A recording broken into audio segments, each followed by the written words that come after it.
Good morning, cadets, and welcome back to our Star Trek Resurgence playthrough, where we last left off. We just gave the orders to go to warp, and loving that Captain Solana is just looking at us, blank, dead stare. Like, come on, can you sit down? Can I see anybody else by any chance? No. Okay. Right, don't worry. I'll sit down. Don't have to blink or something. Okay. Right, so yeah, we just went to warp, and I don't think we got a diplomat just yet. But yep, let's just sit down. Oh, really? Easy. Thank you. I'm fine. Really, Oh. You don't look so good. Do I need... Yep. Iridium. I have to get to sickbay. Go.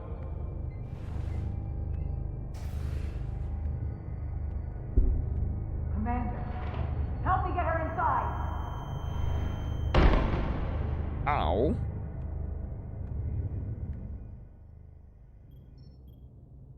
Okay, so unfortunately this seems to be a problem then.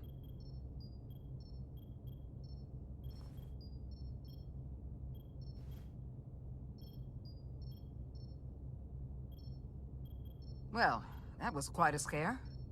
A few minutes more and it would have been one of the shortest tenures on record for a first officer. Is that the engineer that was out on the hull? That storm did a real number on him, but he'll live. Just needs rest. You should worry about yourself. Your duridium levels got dangerously low and destabilized your cell structure. This is definitely one of the more memorable first days I can think of. My name is Dr. Aram Duval, Chief Medical Officer. To be honest, I've never met a Kobliad before. You're... Rare. I know. I was going to say special.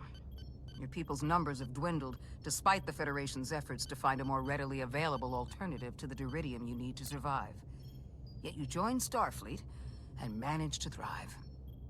I imagine the responsibility must be overwhelming.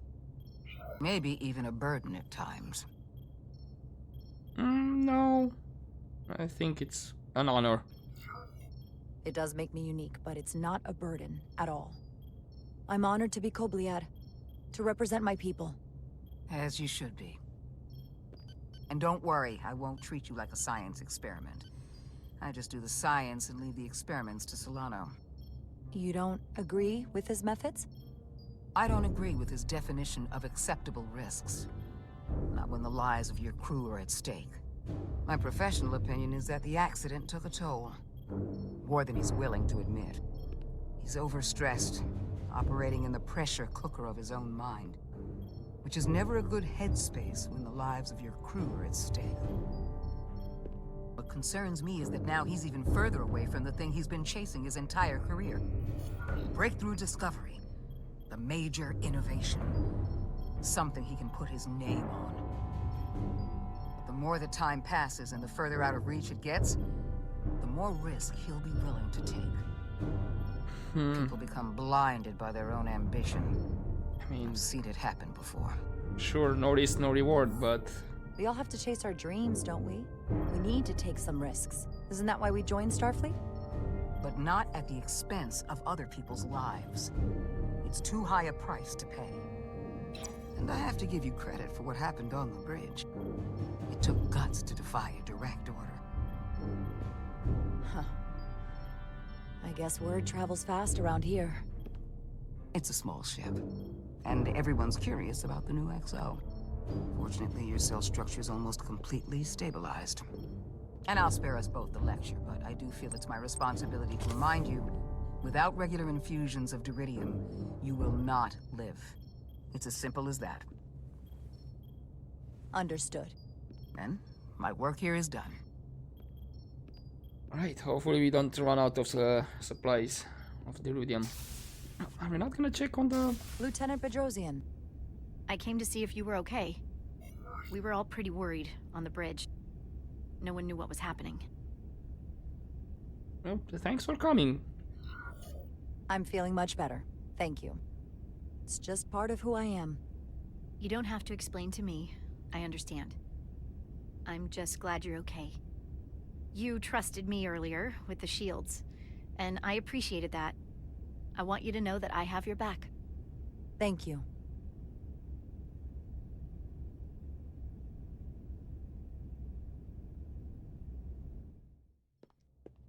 Now, Carter, the emissions that gave you that burn are quite unusual, like everything else that goes with this storm.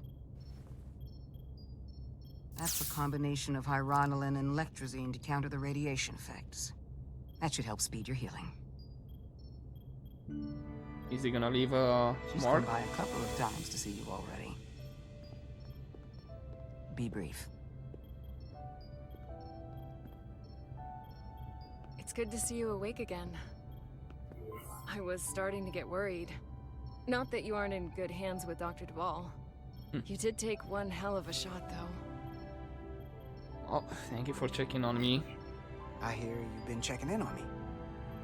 Thanks for that. One of the benefits of working a security rotation.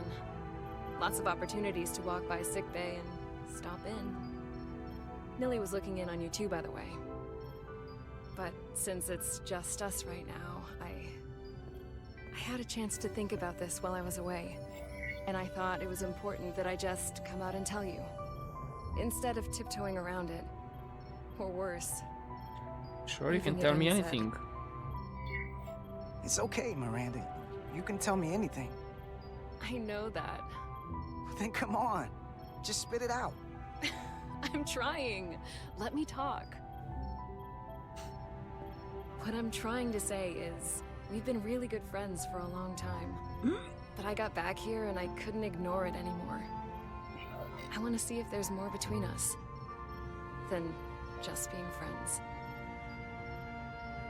You know what? Sure. Carter? You don't have to explain it. I feel the same way. There is something between us. So, do you want to find out what that something is? It's there for you, and it's there for me. Why not give it a try? Sure. Are you kidding me? I just said yes. I wanted to be sure I heard that right. Sorry to interrupt, but the patient needs to rest if he wants to get back to his old self. Of course. I'll see you again soon. Aww.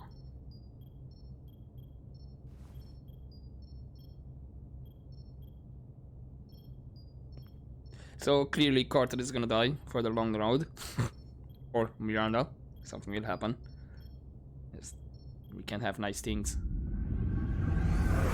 Okay, so that Approaching the rendezvous point outside that Atari chapter. space. Helm, bring us out of warp. Dropping to impulse. whoa.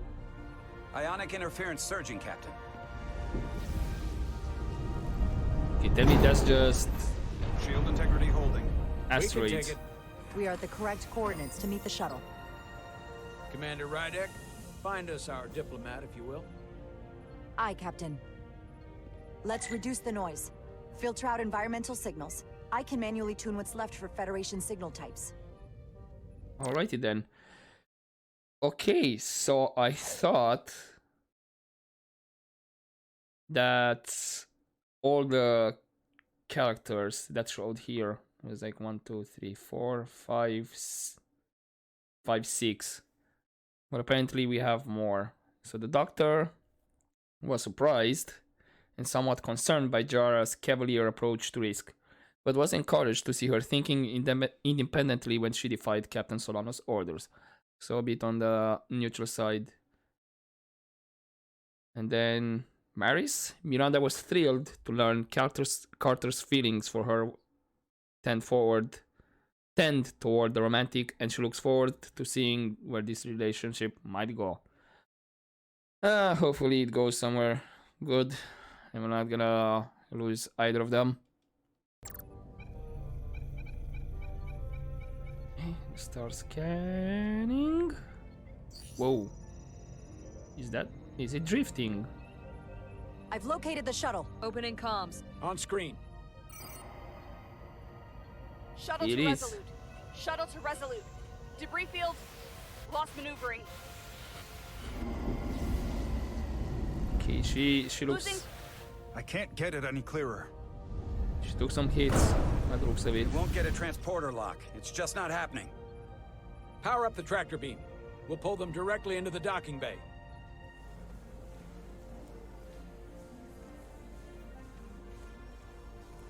Diaz, you good to run the tractor emitter? Yes, sir. Hmm. You sure? I'm sure. Yes, that's accepts. Come on, Diaz. First thing, lock onto the shuttle and stabilize the rotation.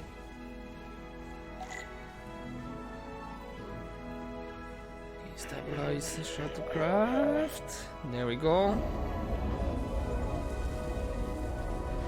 Do I need to... that looks like an We're pulling in asteroid. debris. I'm on it.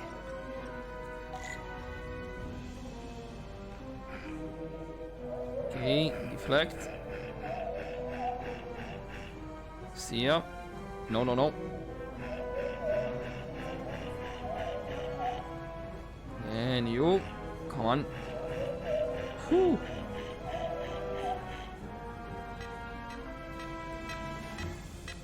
Whoa. We have a big boy. That's gonna take out the shuttle. Diaz, the bridge. There's a large piece of debris headed for the shuttle. The tractor beam can't handle it. Can our shields take it? I believe so. Commander Rydek, plot an intercept course. On it. Shield the shuttlecraft.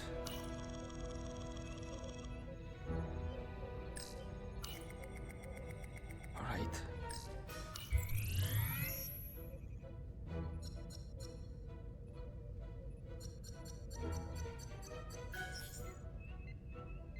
Here we go. Maneuvering thrusters bearing 53 Mark 17. 200 meters on an intercept course. Maneuvering. We sure we can take it, right? Ow. Got it. Whoa! Someone's working hard on the bridge.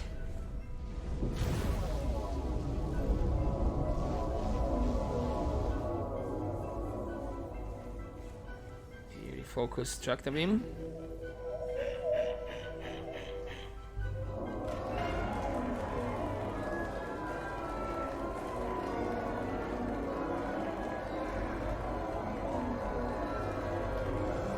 I was actually expecting maybe use phasers on the asteroid. We got the shuttlecraft on board. Good job. We're on our way down to meet them.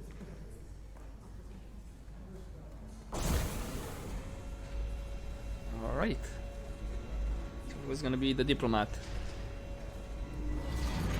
Terra firma, so to speak. Ambassador Spock. Live long and prosper.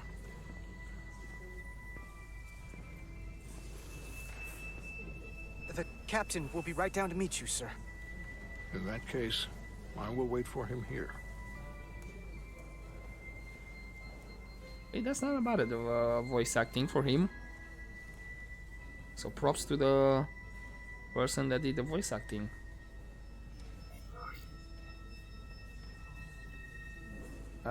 Welcome aboard. Well, let me be the first to say, welcome to the Resolute, Ambassador. Thank you, Petty Officer... Carter? Carter Diaz. Sir. I am pleased to meet you, Petty Officer Carter Diaz. It appears I have you to thank for my safe arrival. Your assistance arrived not a moment too soon, if I may say so. I mean, it was a joint work with the bridge crew as well. Well, it wasn't all me. I got some help from upstairs. A bombastic approach to clearing debris. We thought we were prepared for our arrival in Hotari space. but it is evident my craft was not sufficiently robust for such intense ionic activity. The storm has been pretty intense. There was an element that was most unusual. Before you came to our aid, our maneuvering thrusters and impulse engines were rendered inoperable. So we attempted a short traversal at warp speed, only to find that we could not achieve warp at all, even though our diagnostics computer showed no faults or anomalies. What do you make of that? When all indications say that warp speed is possible, but in practice, we find it is not. Maybe it's something with the storm? Well, this storm is one of the strangest phenomena we've ever encountered. It's disrupted other systems. Who knows what it might do to a warp drive? Yes, it would seem further investigation is called for. Take readings, run some additional diagnostic checks, and we'll get to the bottom of this. Quite logical, Petty Officer Diaz. Thank you. Ambassador Spock, Excuse me. I'm honored to have you aboard. I'd like to get right to it. We're already behind. We did get some positive feedback.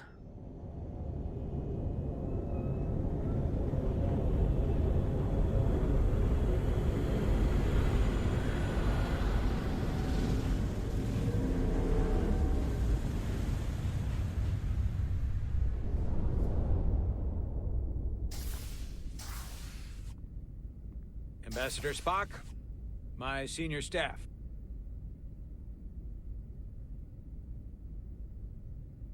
Okay, and apparently we're in the next chapter. It's not every day that a captain gets to welcome a Starfleet legend aboard.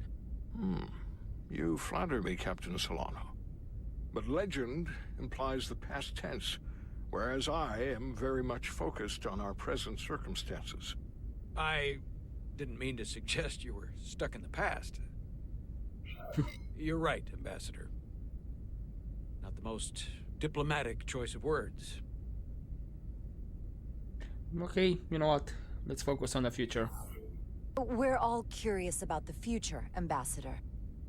Specifically, what exactly are we getting involved in here? We got the basics from Starfleet. Two formerly peaceful neighbors are now on the brink of war.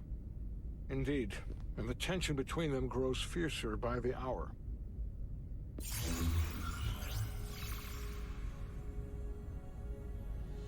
Elydia and Hotari. Elydians are the more advanced species. They made first contact with the Hotari over a century ago. This is Tau, the Hotari moon. It is rich in dilithium, and for decades, the Hotari and the Elydians have shared a mining operation there. The Elydians provide the technological resources, while the Hotari have served as the labor force. The stability of that arrangement was the source of their peace, until recently. The Hotari have suddenly and forcefully seized control of the mining operations and expelled the Elydians from their system. That is the official story, as told by the Hotari when they requested Federation mediation. But the details remain scant. Communications between all parties have been limited by the ionic interference.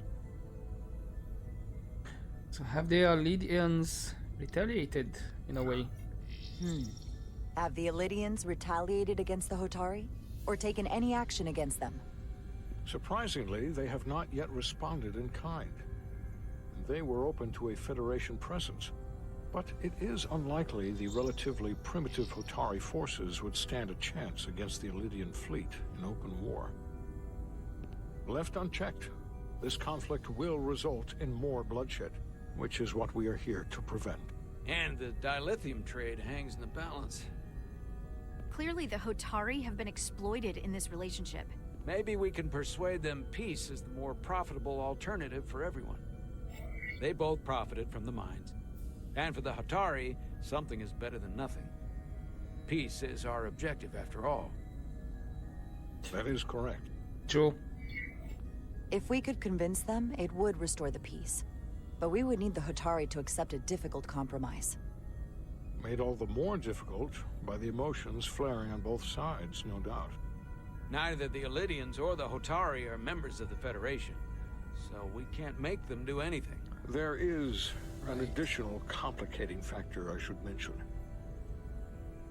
In the past, the Federation has relied on the Illidians as a source of dilithium. That certainly changes things. Federation sources its dilithium from a lot of places. Yeah, and this is one of them. So I guess we're kind of culpable. So we've already played a part in this. Yeah. Unfortunately, that is indeed the case, Commander Rydek. We're morally obligated to make this right. Hold on. Our only obligation is to negotiate the peaceful resolution of this conflict. Given the Federation's involvement in the Illidium dilithium trade, Captain Solano and I must make every effort to appear neutral in these negotiations. What worries me is if this whole thing unravels, and we're at the mercy of the storm at less than full strength. We can't let it come to that. Considering what the Ion Storm has done to our ship, and the Ambassador's shuttle, we have to assume the Illidian fleet has had problems with it as well.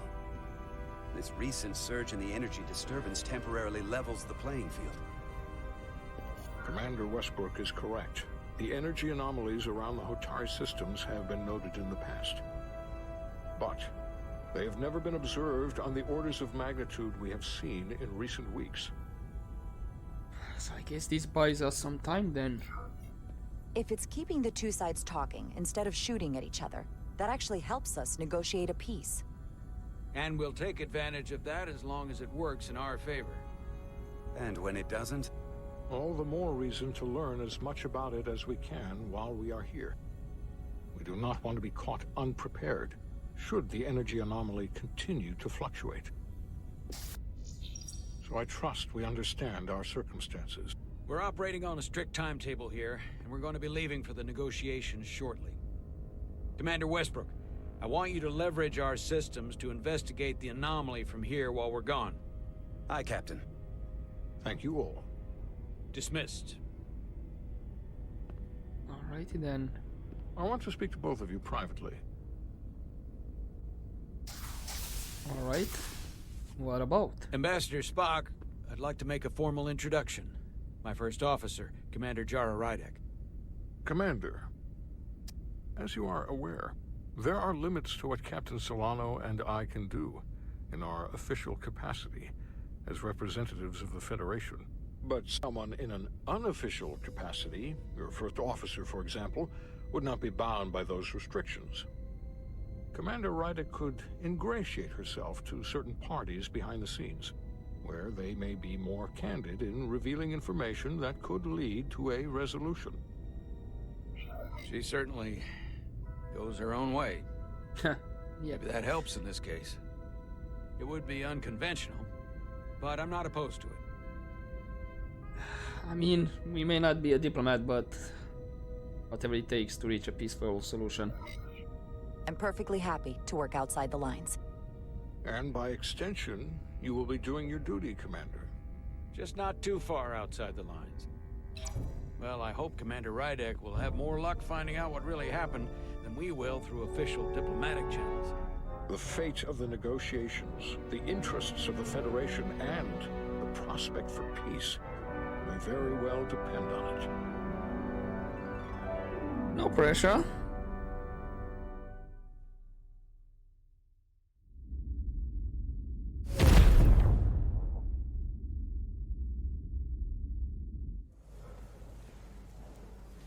Okay, that was the other chapter.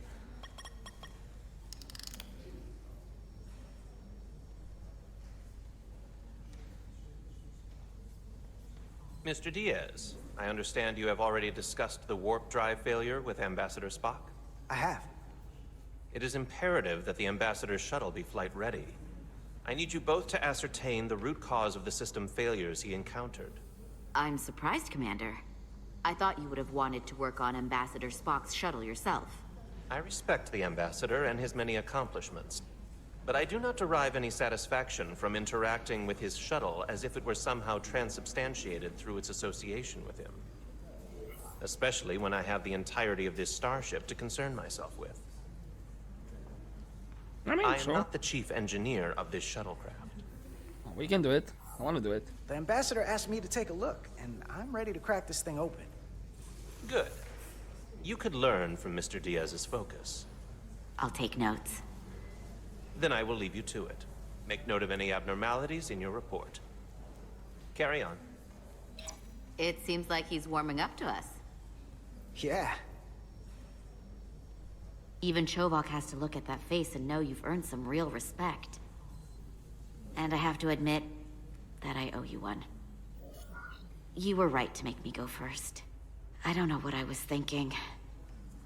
It's all good. You don't owe You did me. the smart thing. You've pulled me out of trouble how many times? Call it even. Okay. At the very least, maybe I can track down that bottle of Saurian brandy you're still on the hook for. But first, we have work to do.